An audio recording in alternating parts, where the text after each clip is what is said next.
Hello and welcome to another episode of the occasional podcast called Supernatural Powers. I'm Kat and I'm joined by Jen. Hello. So we thought, or I thought, it's my fault if this goes wrong, that it would be a nice idea to talk about some fairly famous books that were written by insiders Mm.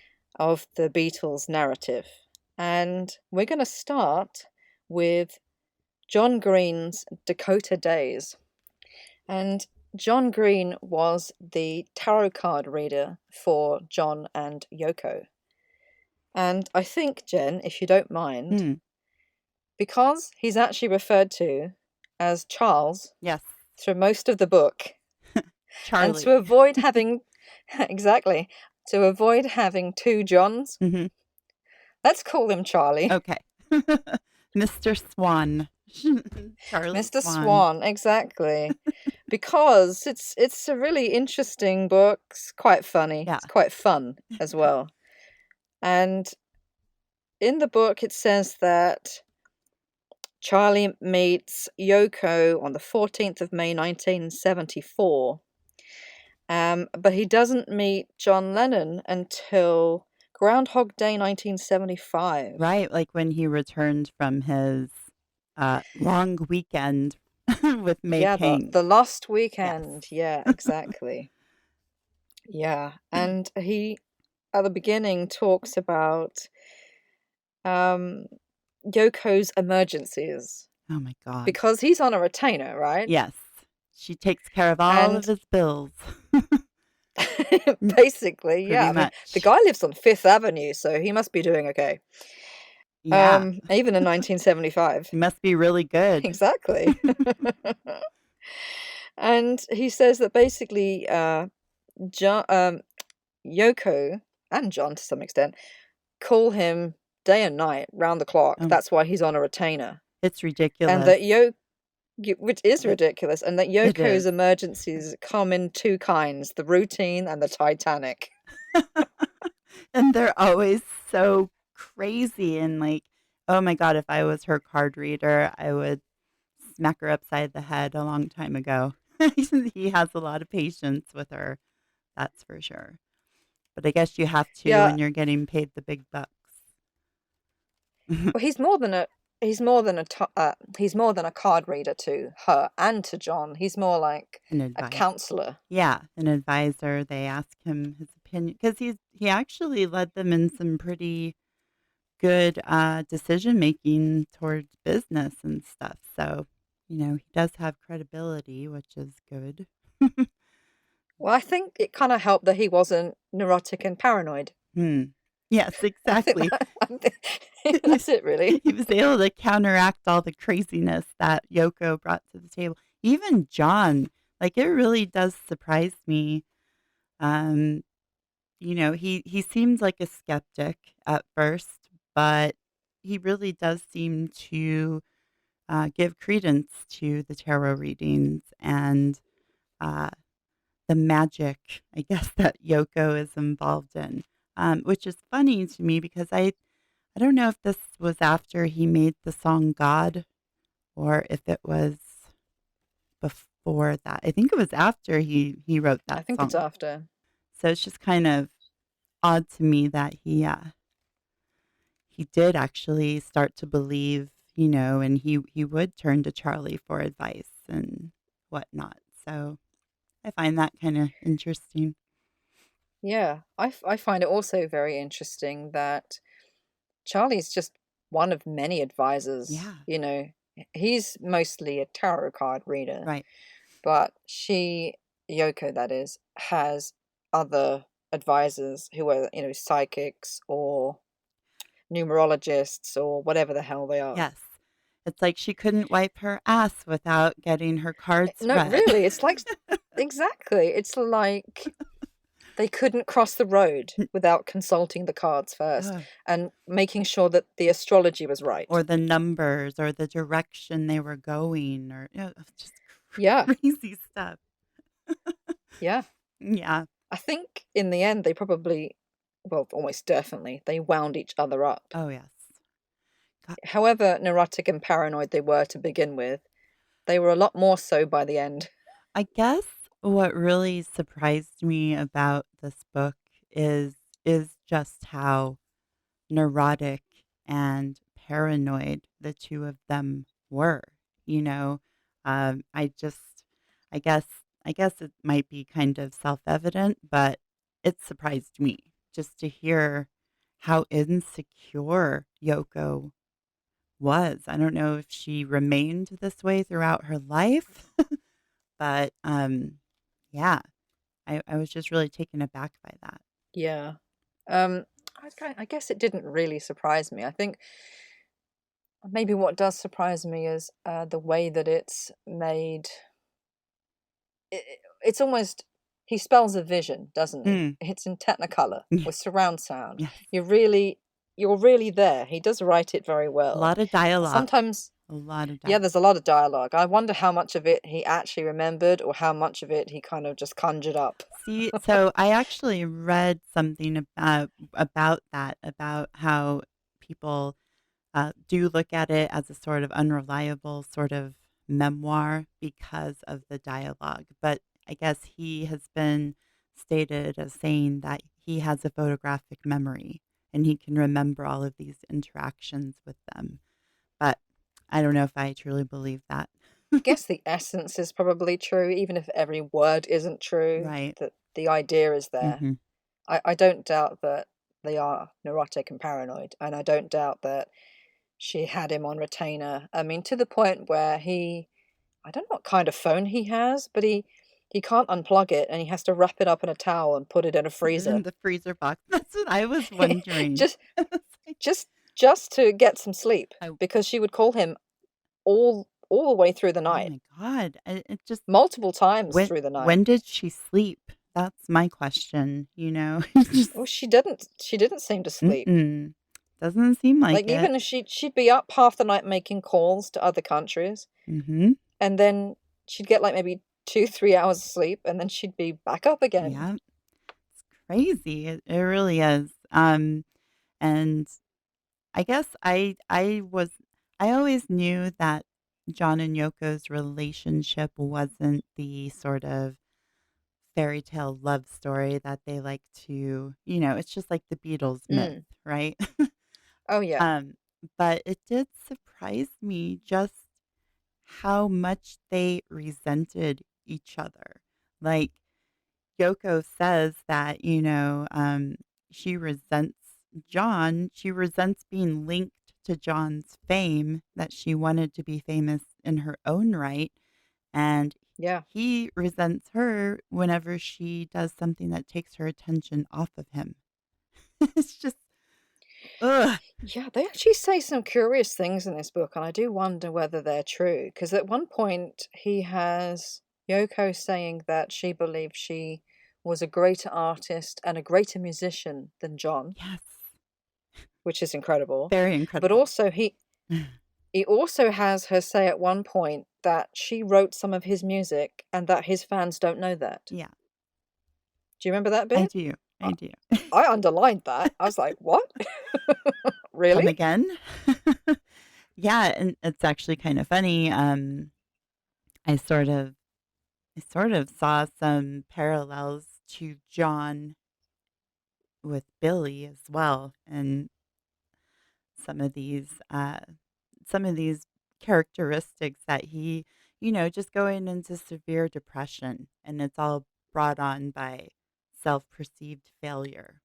He Yeah, that's right. It's just and so that makes me wonder about the whole mind control thing. Like, what is this kind of like a symptom of that for John as well?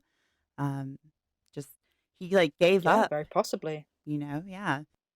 I don't know, just kind of is very interesting. It kind of seems like, he talks about how he puts on an act and how he has like a gazillion different personalities that he is.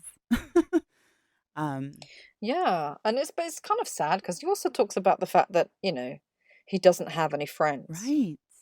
He just has advisors and people who kind of look after him and do Yeah. things for him, but he doesn't actually have any Oh, friends. that one story he said about the one friend he did have that he went out drinking with who got cancer or something like that, and he couldn't be bothered to even go and see him in the hospital, you know? He's like, "I don't have friends because 'cause I'm a shit friend myself," you know?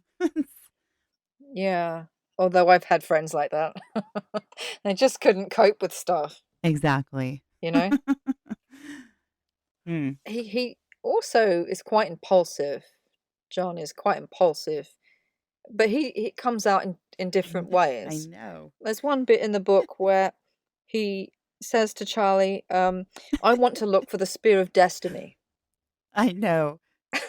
Like, Exactly. and he rattles on about it like it's a genuine Totally quest forgotten. that they're going to go on, using tarot as a guide, Yeah. and then it's quickly forgotten again. Mm.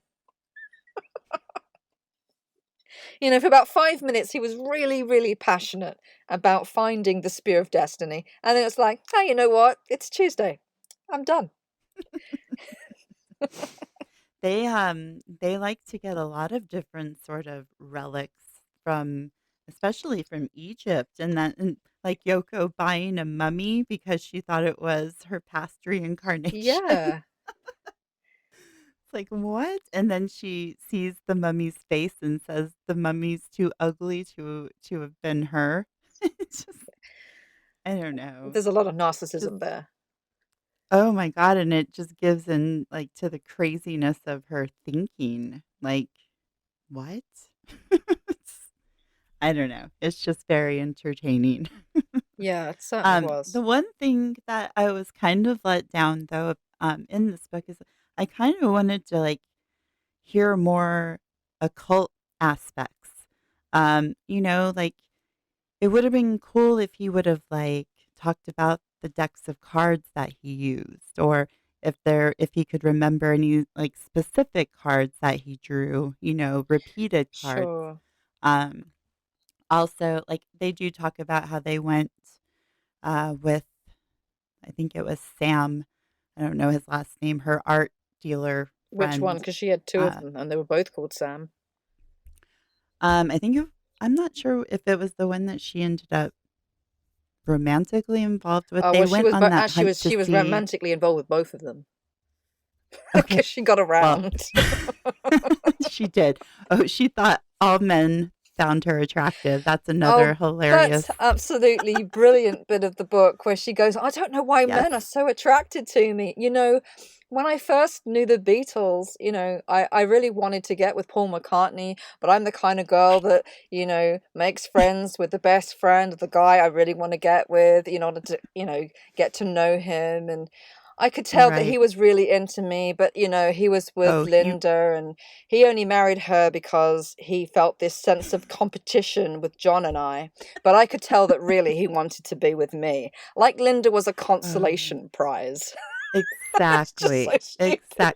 Even though they got married before John and Yoko did, I believe. Yeah, but that's what So, she says, that happened because, um, he was trying to prove a no, point no, no, that she says that they did that because John and Yoko were making noises about getting married, and Paul, well, really Billy, wanted to get in there yeah, first. right. It's yeah. I think it's hilarious, and she talks about how Mick Jagger fancied her as Yeah, that's well, right. and Oh, he tried to move into the, same building, and yeah, she made sure that he didn't get into the Dakota building because right. she said, "It would be reckless for my marriage. It would absolutely wreck things, because obviously, we couldn't help but get together." I'm like, "Love, get over yourself." Wow. I know, exactly. She wasn't that big of a prize, I'm sorry to say, I but mean, yeah. I'm a Japanophile. I've watched videos on Japan for at least a decade. Japan is full Mm, of extremely good-looking women, and mhm, Yoko is, by Japanese standards, pretty average, yeah, even in her youth. mm. Sorry, she was. Yeah, It's my opinion, but I think you're fine. It's probably the opinion you're not of a lot of oozing all people. of the sex appeal you think you are, lady. Yeah, Ugh.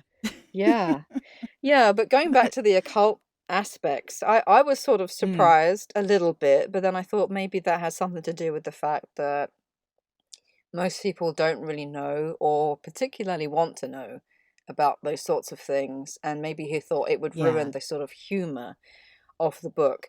I sure. did think it was interesting how he made stuff up. Like when they got back together, they wanted to renew Mm. their vows and have some kind of Mm-hmm. occult druidic sort of wedding, some Ceremony. kind of Yeah. ceremony, and he just makes Yeah. stuff up.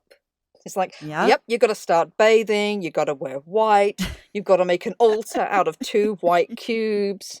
Here's a laundry list of Uh, stuff for you to go and get. I want you to get a silver chalice and an unused knife and 12 jade rings and white candles and spring yeah. wine, salt, what was it? Flowers, lamp oil. I mean, he just and John goes to a store and he's the only one there, and he I think senses that they were like maybe Satanists or some kind of occultists, whatever, Yeah. and he just Yeah. winds them up. And he comes Yep. back with his tales of having wound them up. Freaking everybody out. Exactly. That's kind of funny. I found the whole trip to see Nora the Witch very interesting That as was well. Like, wonderful. I can't believe she actually spent $60,000 of John's money without his knowledge on a witch in y- Colombia. I know it. And then she has Charlie sign his name, but he didn't, to the Faustian bargain she was supposed to And I make know, to and make all of her dreams come true. she's such a coward. She wouldn't even sign her own name. I know. So she's willing to do it by proxy. It's like, what? I thought that I was didn't know quite you could do that. interesting. Like the whole idea was what she was like signing her name away or her soul away or whatever to the I don't know what the devil or something. Yeah, to have the witch make all of this laundry list of requests come true. It's like so unrealistic, all of the stuff that she wanted, I don't know. Yeah. I guess you could only sell your soul to get results from all of it. I don't know. Yeah, Just but it was so bizarre that I didn't think I don't know, I was surprised that she was so gutless. mm, This is the same woman who's talking about, Satan, look at me on right. Revolution 9 when you play it backwards, stuff like that. Yep. Obviously she didn't want him to look at her. Not really. Well, and that's another thing because she was a practitioner of magic. So, I mean, of course they say she was a white witch, but I tend to not agree Who with said that. that? I thought I read that in the book that I thought John Green referenced her as a Wiccan, like a white Wicca I witch or don't something know. I like don't that. remember that. I can't remember exactly where, but I thought I had read that. I don't know. But I know she was into doing magic. John talked a lot about all the different things that she would get up to and how Yeah, he he just does thought of refer all to her as bunch a of mumbo sorceress. jumbo. Yeah. Yeah. Yeah, but it's interesting that she gets really paranoid. There's a bit I remember where she thinks that she might be cursed, and she's sort of Mm, talking in whispered tones on the phone to Charlie, and yeah. she's like, I don't want to disturb John because he's in the library and that's where all the magic books are, and he might be trying to read my mind. Yeah, very, very Yeah. weird. Those two were nutty. And then bringing a poor innocent baby into their craziness is just another level of brings another level to it. Poor Sean. I mean, I think we've talked about this before. I feel for him. Yeah, well, I Uh, mean, someone had told her, that if you give birth to a child, I think particularly a son, and it's on the same day as his mm, father's birthday, he inherits his soul and all of his sort of fame and right. fortune and whatever. And so And she was carrying the Messiah. Yeah, Don't yeah, forget I know, that. but she has this C-section to have Yeah. Sean early and, Mm. quite dangerous. I mean, he was quite small, I think, as a result. And she was 42 Yeah. and they were quite worried, Yeah. as a slightly older mother. Although having said that, my mother was 43 when Mhm. she had me and no one cared. Um, but then yeah, they have Sean and yeah, they're calling she's referring to him as a prophet, Exactly. Well, as a and messiah. It is absolutely it crazy seems like that he has to be she's perfect. like making him be her Messiah, basically, like to save her and John's marriage, like that's Well, I think she had him to hook him in so he yeah, wouldn't leave. exactly. But I also find it very interesting to learn that the whole John as a house husband thing was a total myth, just something they told Oh the yeah. media to get them off their backs, and that makes me feel bad because I actually was kind of happy with the idea of John staying home with Sean and, you know, but of course, like everything involved with the Beatles, the truth is much more soul crushing, I guess, than reality. Yeah. Yeah. Well, I think there was probably some elements of truth Mm, about it. I mean, I think he did want to be a better father to Sean than he had been to Julian. right. But beyond that, yeah, it was really just the cover for the fact that he felt he'd lost his muse. Well, and it's interesting too because to me, I got the feeling that both Yoko and Sean were like terrified of John in his temperamatic states, like that he was abusive. He physically and emotionally, like he kicked Sean one time when they were like meditating together. Yeah. Yeah. Yeah. So, Which is and kind I of think, weird because after that event, and Yoko's really frightened, but the mm, next thing they're going off to Long Island ex- together. exactly. It's like, Exactly. I'm really scared for my child, but here, off you go, John. He You wanted to take go with him. them. It's like, no. You know, you'll be fine. Yeah. It's, Yeah, very weird. But she had a weird pregnancy as well, mm, didn't she? yes.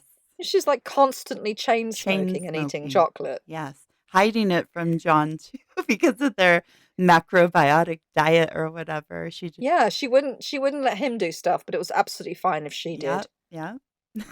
yep. Oh god, they just had such, toxicity between them. It's unbelievable that they were together for as long as they were. Um, yeah, I don't know, Well, it's interesting, isn't it? Because of course there is that hint that she is going to go off with a couple of other guys if she could have sorted it out, yeah, and she's thinking about divorcing John, and it's only because it doesn't work out that she hooks him back in. doesn't divorce him, Right, because she realizes, much to her annoyance, that she can't do without him, right. and she'd rather like to do without him, Mm. but she tries to have a career as a rock star by going on tour in Japan, I and know. it really doesn't work out. It I doesn't. guess she really don't like her there. I think that's why she started to hold on so tightly to, the business dealings with Apple too. She wanted all that power, because John sure didn't want it. He was like, No, it was weird. I yeah, mean, he didn't want to have anything to do with it mm-mm, because he felt like if he touched it, it would ruin it. right, He felt like every decision he made with regards to business, just always went down the toilet. mm, And it was better that he just let her do it because she liked doing that kind of thing anyway. yeah, exactly. So it was a sort of mutual agreement that they sort of collapsed into. I think he was happy to have her do it because that meant she would be away from him more. He would have more of a break from her because oh, they Well, just didn't seem to enjoy each other's company, like, at all. toward the end, really not. Yeah. No, really not. And yeah, very, very interesting. Yeah. Um, What did you think about their reactions to Billy getting busted in Japan? Like, what was, well, I mean, yeah. it's interesting because in John Green's Mm, book, he sort of paints it like, um, well, John says that he thinks that Billy, Paul, set up. has been set Right. up, which is interesting. And he follows the story, gets all the newspapers and whatever, but he's not interested. Exactly. He doesn't care. He doesn't care about He him. doesn't really care, but he's just he's just following it out of sort of casual He feels for him. interest, but he doesn't really care. Right. But Right. but it's interesting that in other books, that whole period is described differently, Mm. but we'll just leave that at that. But I did think that was interesting. Yeah. Yeah. I find it interesting too how both, John, they were both very interested in, the headlines because Billy was in jail for 2 weeks. But I just found it funny.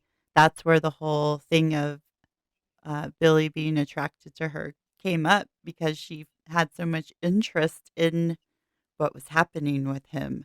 So it just makes me wonder if she followed his career closely just in general, I just wonder about that now because it's obvious that she fancied him and was trying to use. Did she though? I, I wonder if she actually did fancy him, I don't. or whether it was a case that she thought she'd been lumbered with the least talented of the two.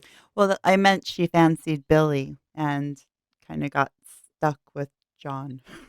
I, that's Well, yeah, but yeah, that's what I mean. oh I don't okay, mean that she I don't know whether or not she had any sexual designs on Billy, but I do think that she thought he was the more talented of the two, right, and that if she had been hooked up with him, that she would have enjoyed a much more sort of successful life and career of her own. right, I kind of got that impression. yeah. It's So, it's just funny. She's very, very all about herself. That's for sure. Um, yeah. But like a lot of narcissists, she also has a very fragile sense mm, of herself, yes, of her self-worth. very insecure. And she has to have it constantly supported Right. by external Mm-hmm.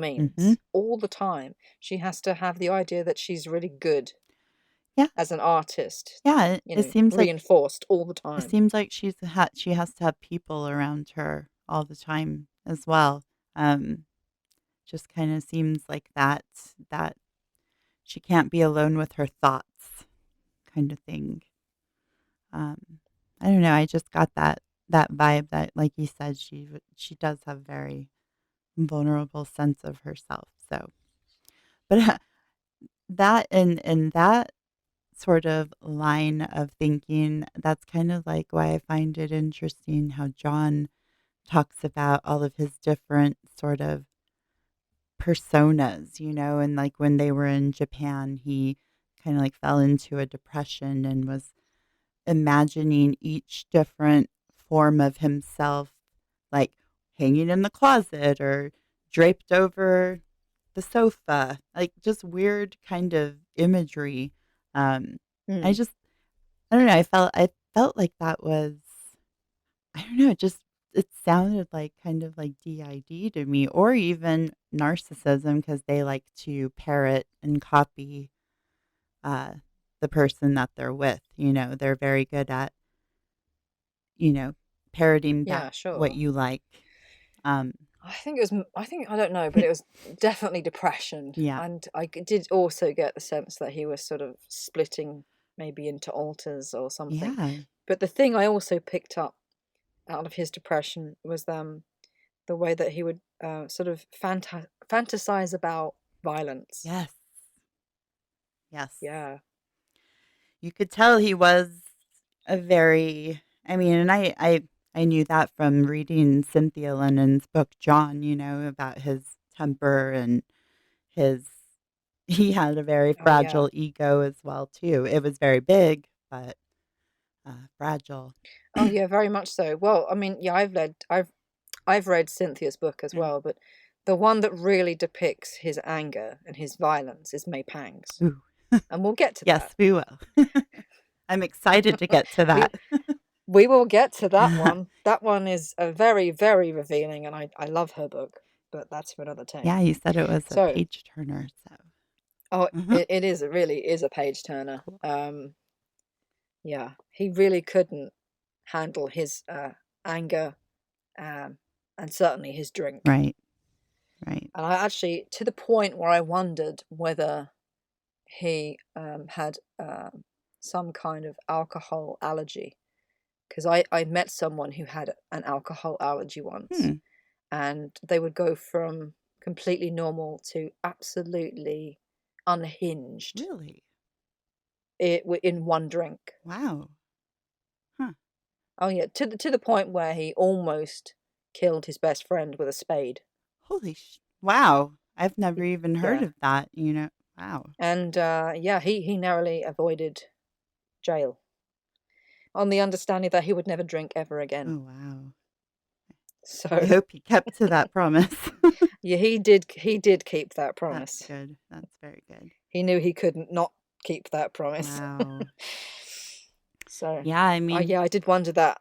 people change when they drink, though, don't they? Like, you're either a happy drunk or a miserable, angry drunk. I don't know. I also think it has to do with the kind of liquor you're ingesting, how it reacts to your. Yeah, yeah, he was definitely better on some alcohol than others. Sounds like he was better on weed than he was on drink, and he liked Oh, to he definitely chain was. smoke Yeah, his joints. That's for sure. Kind of yeah.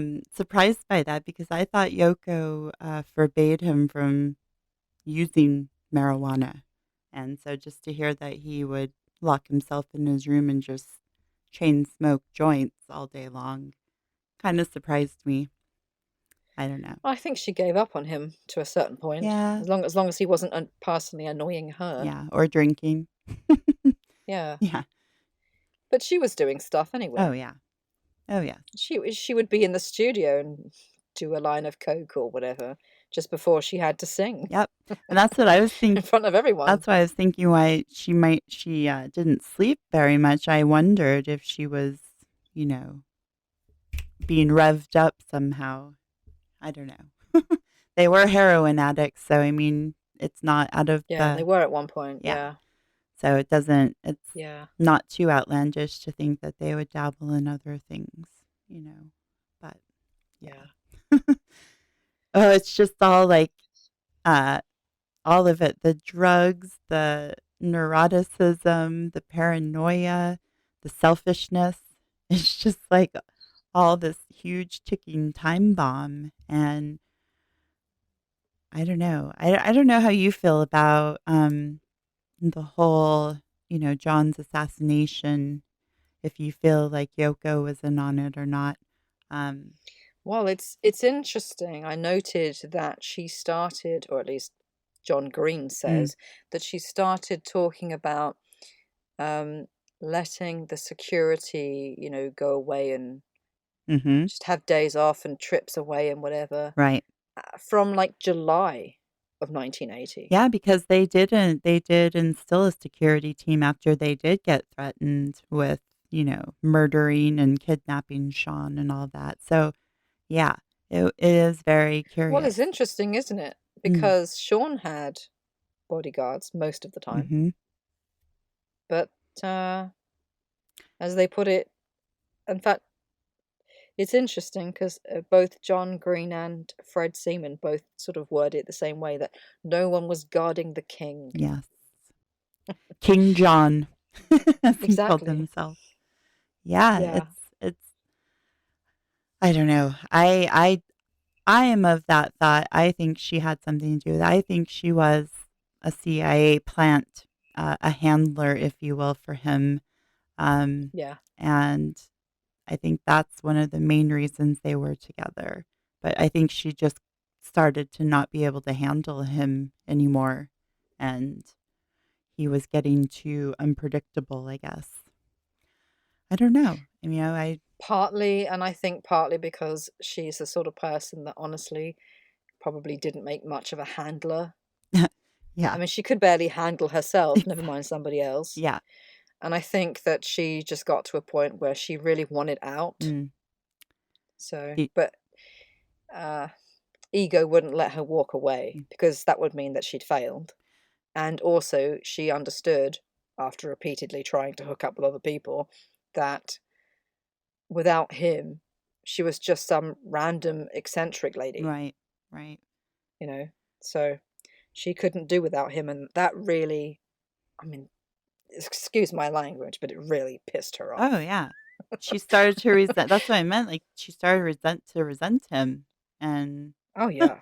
because he never wanted her to succeed. It seemed like he would, give support, but then when she, was attempting to be successful, he would withdraw his support and laugh at her. She thought that that's what, entertained him was her failing, you know? Yeah, to a point, actually kind of weirdly reminds me of, well, it's a very British trait, I suppose, Mm, to support the underdog mm. up to the point that they're successful and then to despise them. No, really, it is a very British trait. He just had it more than That's most. very interesting. It's like, well, We love an underdog. We just don't want you to be very yeah, successful, just a bit. don't get too ahead of yourself, right? Exactly, exactly. Don't get too big for your britches. Yeah, I mean, that's like the press though too, they're the same way. They're all for somebody until they're not.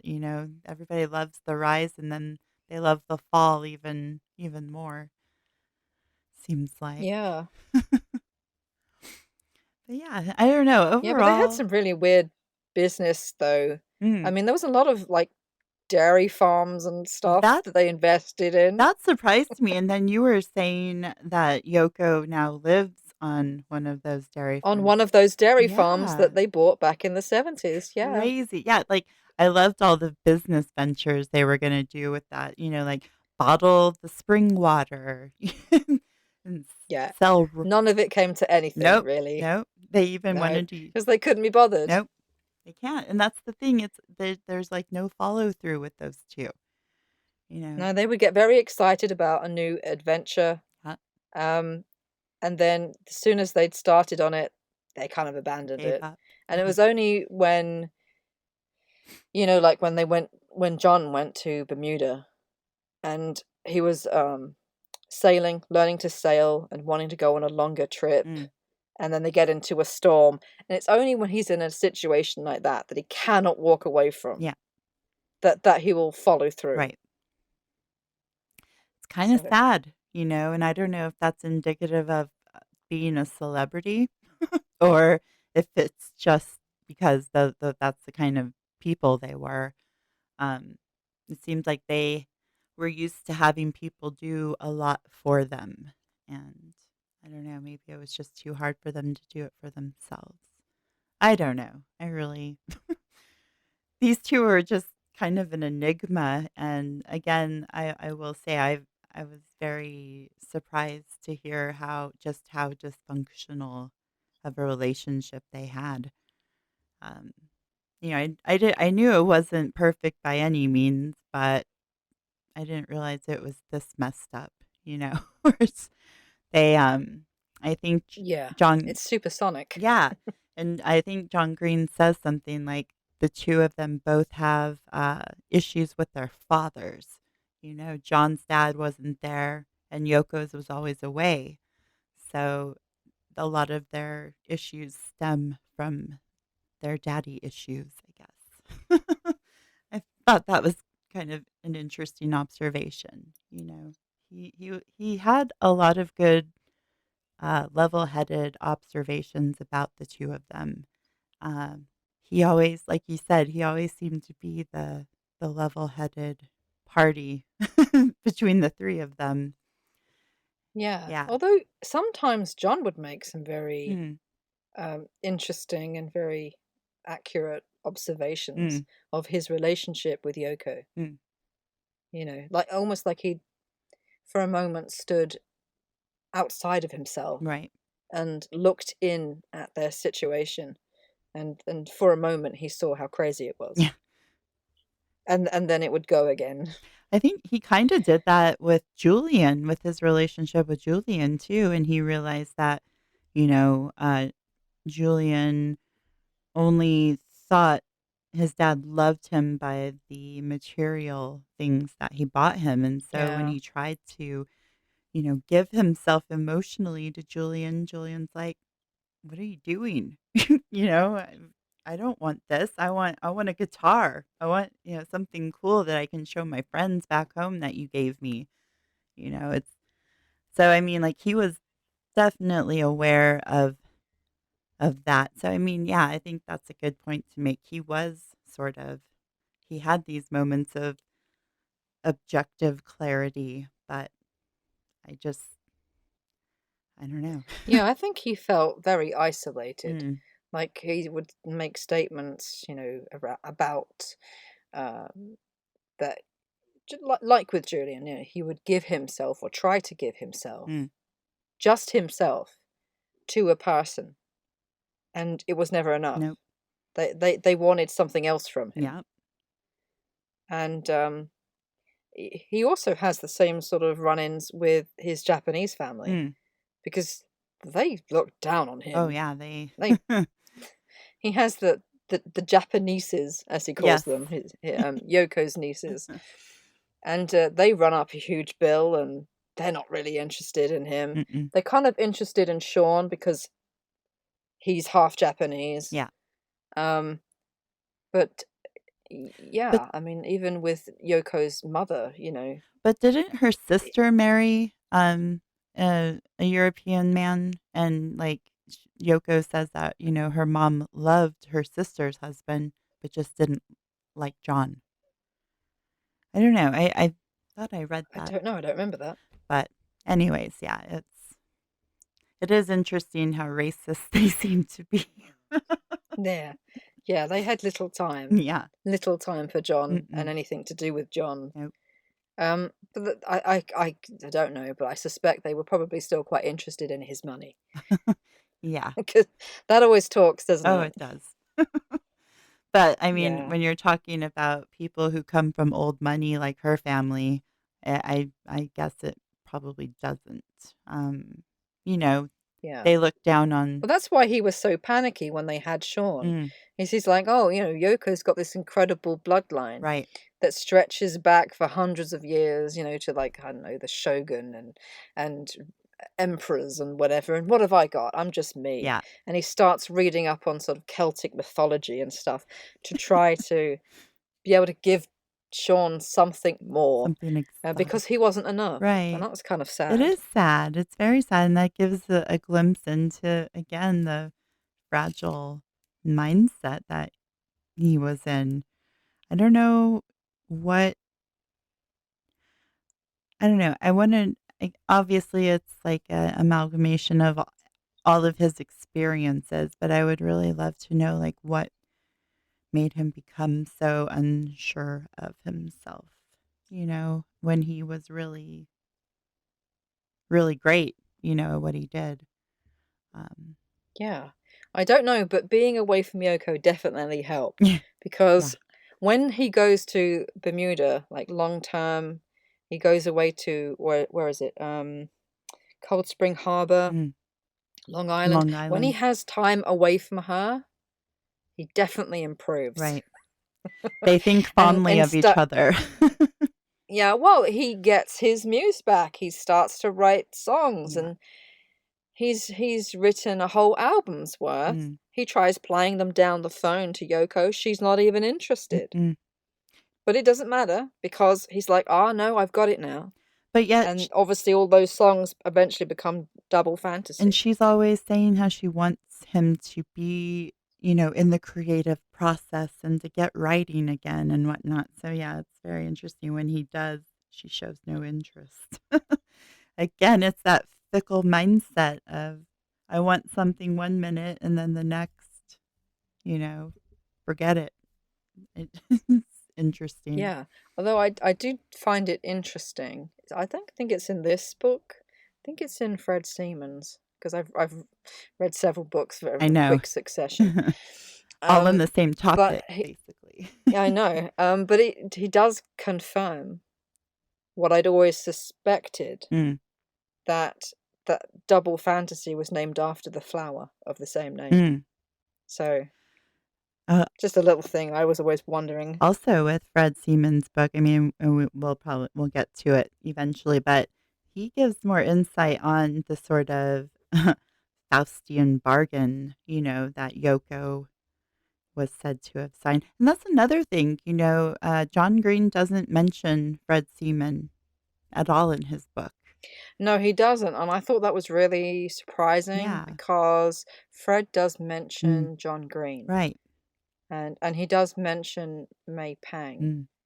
I think John Green mentions May Pang He briefly. does I briefly. think, in fact, when John comes back to Yoko, they have a discussion where John is saying, I haven't resolved things with May, and I feel really bad about it because I still care about her. Yeah. And John Green's advice is that, well, you know what, you still got her on a retainer, and you need to fire Fire her. her. Yes, I Yeah, know. So because you need to cut loose. heartless, and it turns out that John just left her. He didn't even tell her he was going back to Yoko. That's the other, like, messed up thing. But then he left Yoko almost as abruptly. Yeah, true. Very true. And actually, if you, I don't know whether you've read all of May Pang's No, book, I haven't. but if you read right to the very, very end, you'll see that what she says is that they secretly had trysts Mm. after Ah, John went back to Yoko, and that makes and then sense. that carried on off and on for some time Yeah. after John went back to Yoko. And see, that makes sense to me because sometimes it is hard to sort of like separate from somebody completely. Yeah, But yeah, and but she also said, and again we'll get to that properly when we get to her book. But she also said that it was different. Like when they were in the throes of passion, mm, he was his old self. But afterwards, it was like he was like automaton. yeah, well, and that's the He was sort of robotic. He wasn't himself. It was like he'd been uh, hypnotized. brainwashed. Yeah, well, Yeah, that he hypnotized. He talks just wasn't he himself. talks about how Yoko hypnotizes him. Like he'll lay on her lap and she'll sit there and like pat his head and count from 1 to 10 or something, and he even admits it puts him in a hypnotic state. So, and that's something that I heard. That was why, like, I had originally heard that Yoko told Billy to go to Los Angeles and tell John how much Yoko wanted her back. So Billy did that, and John went back to New York. And as soon as he got to New York, Yoko took him to a hypnotist for smoking cessation or whatever. Um, Yeah. and that's always been curious to me. So the whole like hypnotizing uh, aspect of it again makes me feel like she was a handler of some sort. Oh yeah, and that whole process Mm. where he was coming back to be hypnotized Hmm. to stop him from smoking, that was drawn out for a really long Yeah, time because she had to keep consulting the cards and consulting the astrology and making sure everything was exactly perfect. But I think also she was also consulting her own internal cycles, if you know what I yeah, mean, because she wanted to get pregnant. yeah. So She was that was also a factor. desperate, it seemed like. I mean, I feel bad because they had so many miscarriages. I think they had like two or three, didn't they? Or maybe it was just the one. I don't. I don't know. It's definitely at least one Yeah, I anyway. know there was at least one, but I know that that really messed them up, and I feel like she thought a baby would fix everything, you know? Um, but it didn't, obviously. Uh, No. yeah, it's just I I I really liked the book overall, but I was, like I said, I wanted to hear a little bit more uh, on the occult side of things. Maybe get to know more of John Green's knowledge, because like when he squares up with Nora the witch, and tries to sniff her out as a real witch or not, he says he has his ways and his little charms and talismans and all that he takes with him. And I don't know, I just kind of wish he would have uh, gone into more detail about that Yeah, that would have kind of been stuff. nice. Yeah. But I guess you'd have to be another tarot card reader Yeah. to make sense of it. And then then he would have got into having to explain the significance of things. Yeah. And like you said, So, not many people want to know those details. And I get that. I understand that. mm. It's just, as a tarot card reader myself, I like want to know what decks he used and what cards he pulled, but yeah, I think, Well, to have known, at least known the kind of cards that he pulled mm, on like important readings, right. Because I mean, that would have been good. look at all the repeating cards we get when we do readings on Billy, so yeah, that's what I would like to know, what cards were Yeah, coming up, definitely. But yeah. I mean, he did repeated card readings trying to locate John I know. when he was still with May, when they were going from motel to motel.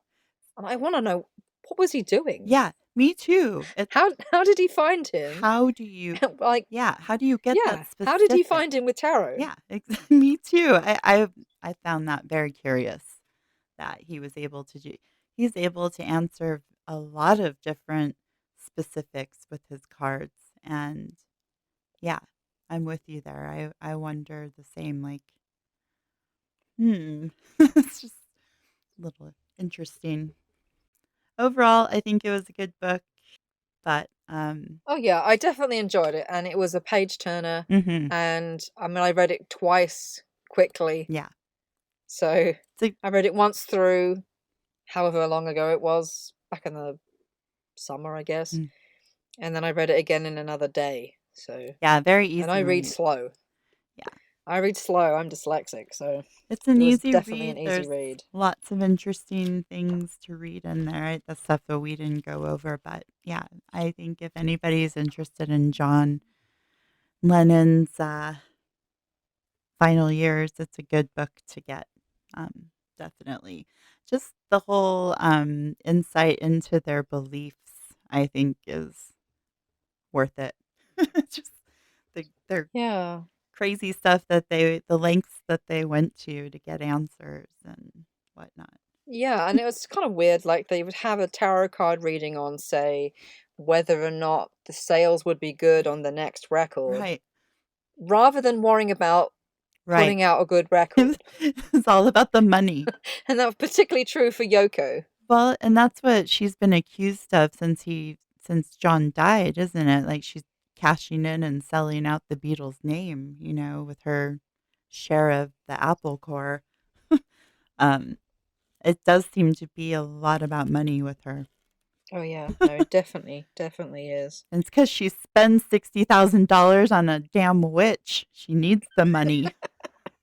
Yeah, absolutely. Yeah, just a funny. Maybe I shouldn't admit this, but the disorganization kind of reminded me of my own home. Well, I mean, Is that bad? it's not I that don't know, bad. probably. Trust me, every home has its dysfunction, and people are lying if they say otherwise. So, Yeah, but the jealousy mm, as well. I mean, they were even jealous of Sean I know. when when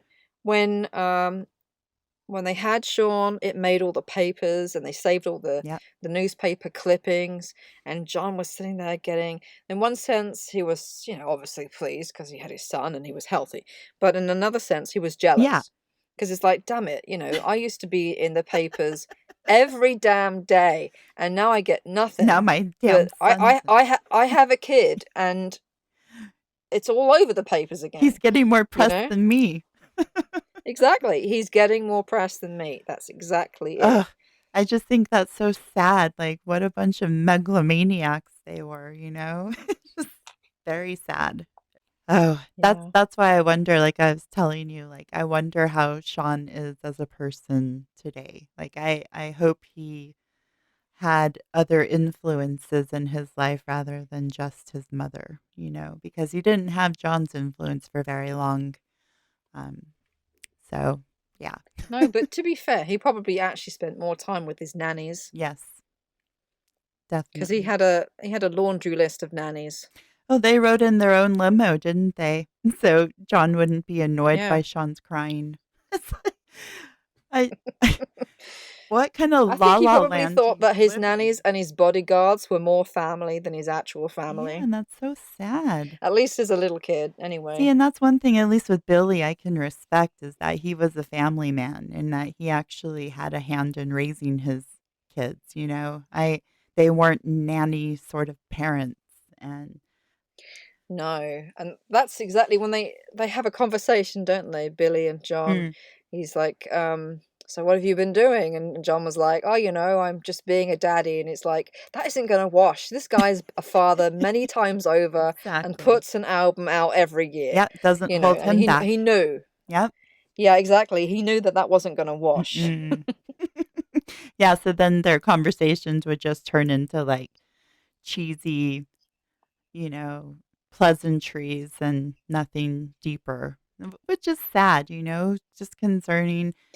Well, yeah, but there's a bit in the book actually. I'm trying to think where it is, but he talks about the relationship that he had with Billy. I Mm, mean, obviously he calls him Paul, right. but he says, we weren't close. We had the kind of relationship that was a bit like soldiers at war. Yeah. Yes. We were just getting through things, just surviving. That And we, shocked me. sort of, But then yeah, I had to put in perspective that it's Billy he's talking about, not Paul. So he might have these feelings about Billy that, aren't very clear either. He was talking about Billy, though, not Paul. So there could be something, that he doesn't like about Billy, or the whole fact that Billy replaced Paul. That could be a sort of tension between them that made them not very close as well. But Billy seems to talk like in the memoirs that they were very close working partners at one time. yeah. But I mean, Um, I don't think John or what John Green writes about John Lennon is that different. I've actually found the passage I was looking for. And he mm, says, we were never really that close. It may sound funny, but we were working so hard and so long that that's all we were ever doing. I thought very highly of him, of mm, course, but ours was the sort of relationship I imagine soldiers developed during wartime. The situation forces them together yeah. and makes the most of it, but it's a lot easier when the other Mm, guy, Paul in this case, happens to be a nice guy. So he's not disparaging of him, but a little bit standoffish. yeah. And then he talks about how he was the engine of the Beatles. And I'm thinking, Yeah. only very early on, mate. Very early on, you were Right, the engine right. of the Beatles because it was your band, and then you pulled in Paul, and he brought in George, and so on and so on.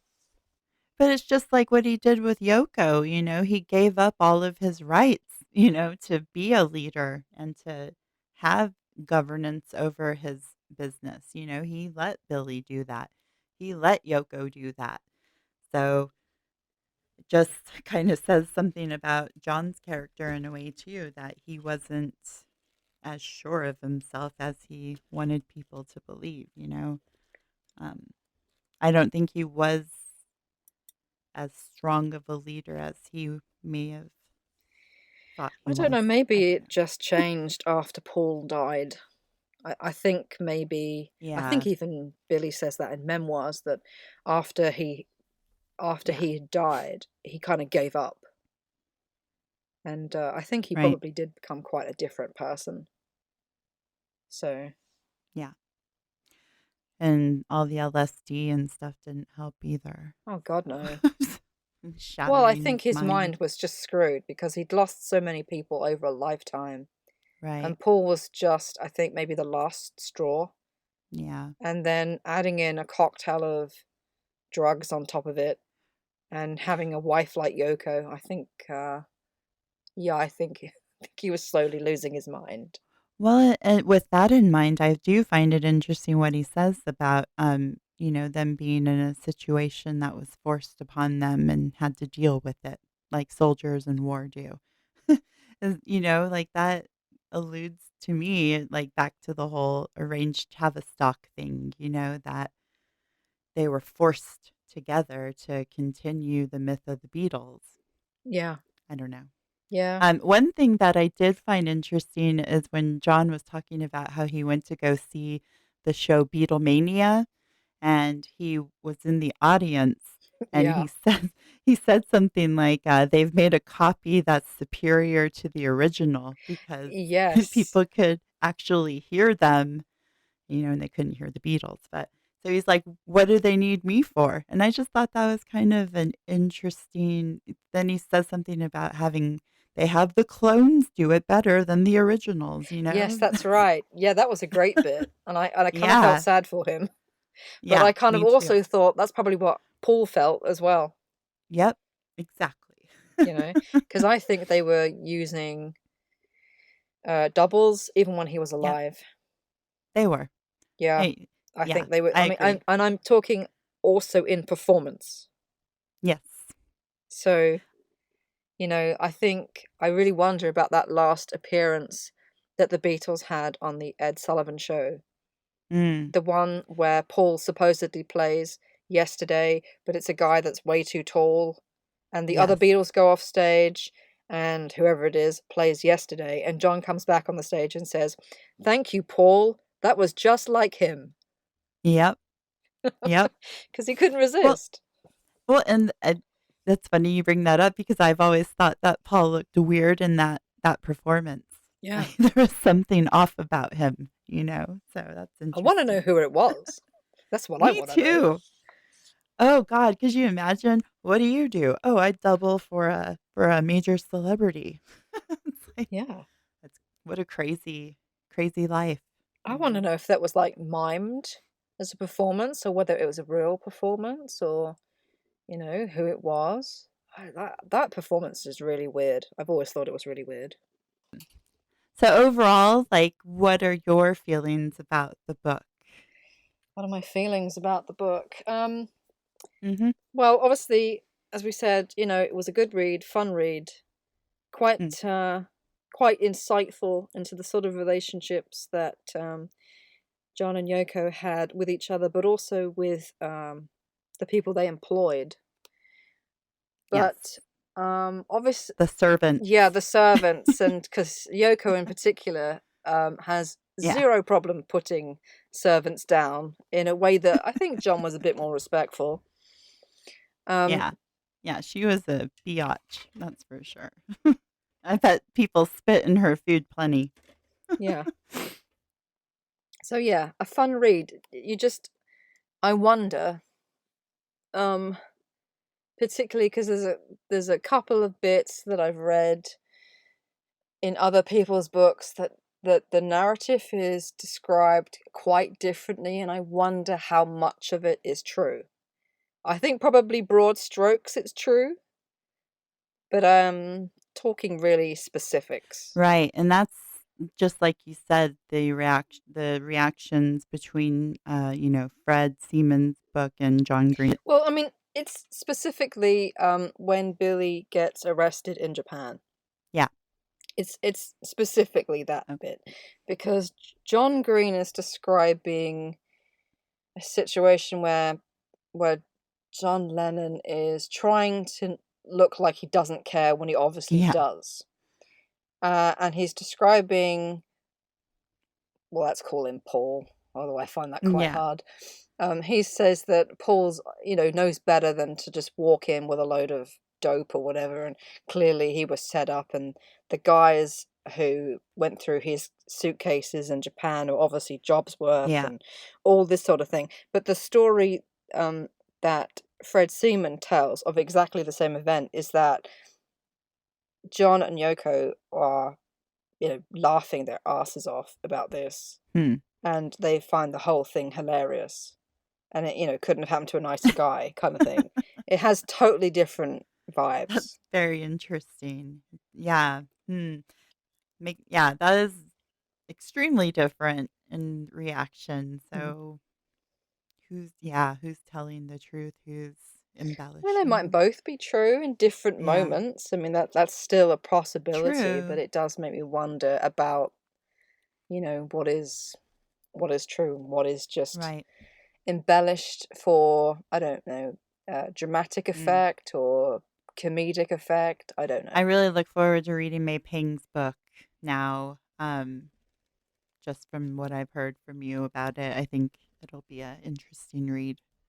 Definitely. So I enjoyed reading Yeah. this one too. I enjoy reading anyways, and I know you do as well. And it's just fun to read up on these characters and kind of see where, the myth, even in their own personal lives, is just shattered when you see the reality, I guess, of who they were as Yeah. people. So what was your general impression of this Uh, book? Pretty much the same as you. I like that it was a kind of lighthearted, easy read, and I appreciated uh, Mr. Green's perspective on things because, like I said, I think he was pretty level-headed and was able to influence the crazy Lennons as much as he could into making good decisions for themselves. So I liked it. I thought it was a good book. I definitely think it's worth the read if anybody out there is interested. Um, Yeah. yep, Okay. yep. I think we can wrap it up now. Wrap it up. So wrap it up, Yep. exactly. So thank you very much for listening and watching, and we will see you in the next one. Yes.